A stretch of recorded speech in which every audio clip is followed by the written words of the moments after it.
Hello students, today we are starting the 11th lecture of mathematical logic. In previous lecture we have started exercise 1.3 and we have completed 3 questions. Now last question of exercise 1.3 is based on converse, inverse and contrapositive. So let's see what are the converse, inverse and contrapositive. तर आपण मागच्या lecture मध्ये exercise 1.3 चे 3 question बघितले आणि आपल्याला आता ह्या एक्सरसाइज चे लास्टचं क्वेश्चन बघायचं आणि त्या तो क्वेश्चन डिपेंड आहे कॉन्व्हर्स, इन्व्हर्स आणि कॉन्ट्रापॉझिटिव्ह वर. तर पहिलं बघू आपण नेमकं कॉन्व्हर्स, इन्व्हर्स आणि कॉन्ट्रापॉझिटिव्ह काय आहे. तर आपण इथं आपल्याला एक इम्प्लिकेशन दिलेलं आहे म्हणजे इफ P implies Q असं जर सेंटेन्स दिलेलं असेल तर त्याचं कॉन्व्हर्स या P implies Q चं कॉन्व्हर्स काय आहे Q implies P. म्हणजे काय केलं, पोझिशन चेंज केली, P च्या जागेवर Q, Q च्या जागेवर P. तर हे झालं आपलं कॉन्व्हर्स. कॉन्व्हर्स काय आहे Q implies P. त्याचं इन्व्हर्स मध्ये काय आहे तर पोझिशन तर तीच ठेवायची, फक्त नॉट लावायचं, निगेशन लावायचं. तर negation of P implies negation of Q. कशाचं P implies Q चं inverse negation of P implies negation of Q आहे. आता नंतर P implies Q चं कॉन्ट्रापॉझिटिव्ह काय आहे तर पोझिशन बी चेंज करायची आणि निगेशन पण लावायचं. तर म्हणजे काय, पोझिशन चेंज केली म्हणजे Q पहिला P नंतर आणि निगेशन लावलं म्हणजे negation of Q implies negation of P. समजलं. तर यामध्ये आपण P implies Q चं कॉन्व्हर्स बघितलं. कॉन्व्हर्स काय आहे Q implies P. Inverse negation of P implies negation of Q आणि contrapositive negation of Q implies negation of P. तर आपण आता क्वेश्चन नंबर 4 स्टार्ट करू. एक्सरसाइज 1.3 चं क्वेश्चन नंबर 4 काय दिलेलं आहे, right converse, inverse and contrapositive of the following statements. तर पहिला स्टेटमेंट दिलं, if x is less than y then x square less than y square, where x y belongs to R. म्हणजे x आणि y हे काय आहे real number आहे. तर सगळ्यात अगोदर आपल्याला if देणं आहे तर त्याला आपण p आणि q च्या ह्याच्यामध्ये लिहून घेऊ. दोन स्टेटमेंट सेपरेट लिहू. तर पहिलं स्टेटमेंट आपण याला देऊ x is less than y, हे पहिलं स्टेटमेंट झालं. नंतर दुसऱ्या स्टेटमेंट साठी आपण लिहू x square less than y square. आता आपल्याला हे स्टेटमेंट कसं आहे P implies Q. कशामुळे इफ देन यूज केलेलं आहे त्यामुळे हे स्टेटमेंट झालं P implies Q चं. आता याचं कॉन्व्हर्स काय येईल तर कॉन्व्हर्स आपल्याला माहित आहे त्याची पोझिशन चेंज करा म्हणजे Q implies P. तर आपण इथं त्याचं कॉन्व्हर्स लिहिलं. कॉन्व्हर्स इज म्हणजे या जे अबव स्टेटमेंट आहे त्याचं कॉन्व्हर्स काय आहे इज Q implies P. तर काय लिहिणार Q पहिलं लिहिणार आणि P नंतर लिहिणार आणि इफ देन यूज करणार. म्हणजे कसं होईल if x square less than y square, पहिलं Q घेतलं. If x square less than y square then x less than y. म्हणजे काय लिहिलं if x square less than y square then x less than y. काय केलं position change केली. हे झालं कॉन्व्हर्स. इन्व्हर्स मध्ये काय आहे, इन्व्हर्स मध्ये आहे पोझिशन चेंज नाही करायची, फक्त निगेशन लावायचं म्हणजे negation of P implies negation of Q. काय लिहिणार मग if x is greater than or equal to y then x square greater than or equal to y square. आपल्याला माहित आहे निगेशन लेस दॅन ला निगेशन लावल्यावर त्याचं greater than or equal to होतं, हे आपल्याला माहित आहे.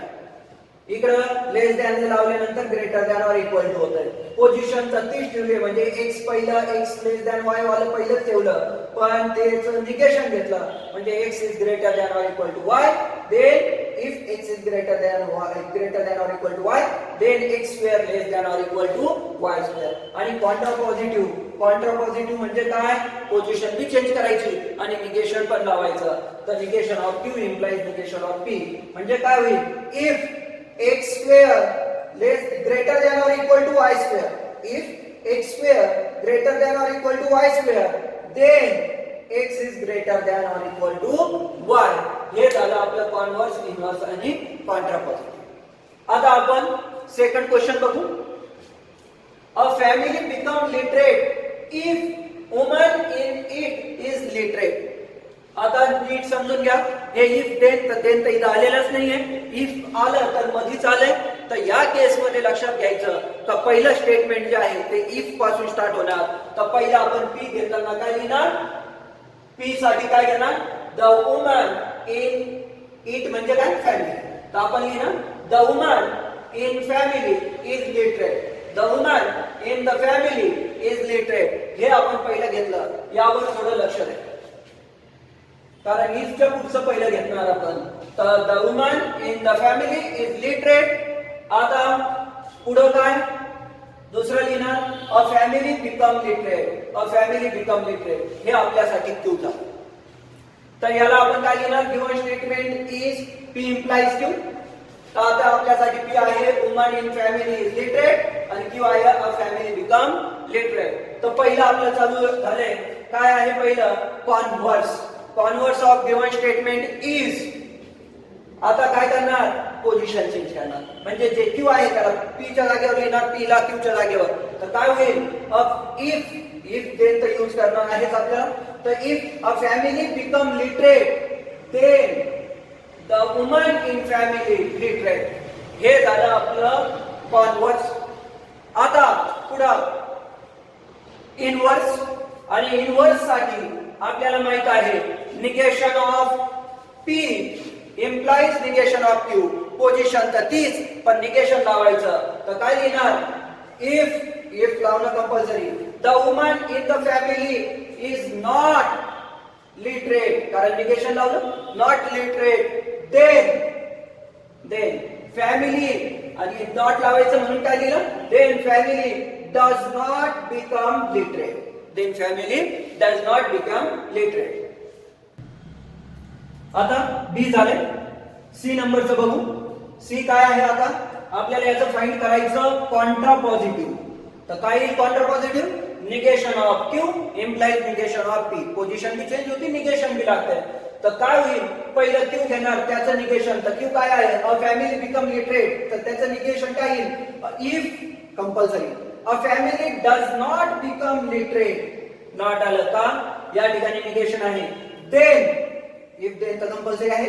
Then the woman in the family is not literate. In the family is not literate. का? कारण निगेशन आहे. आता question number third.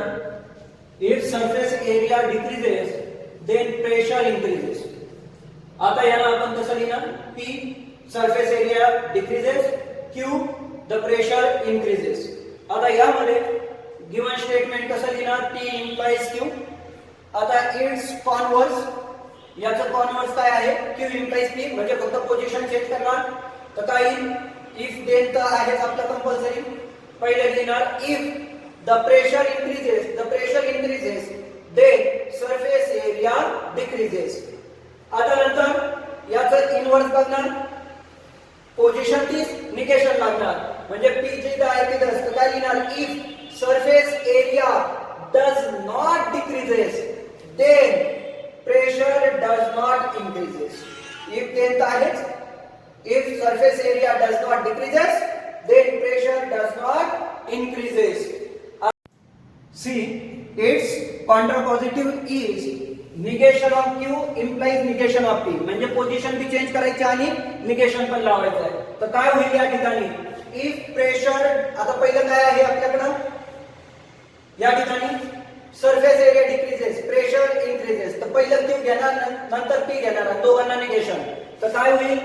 If the pressure does not increases then surface area does not decreases.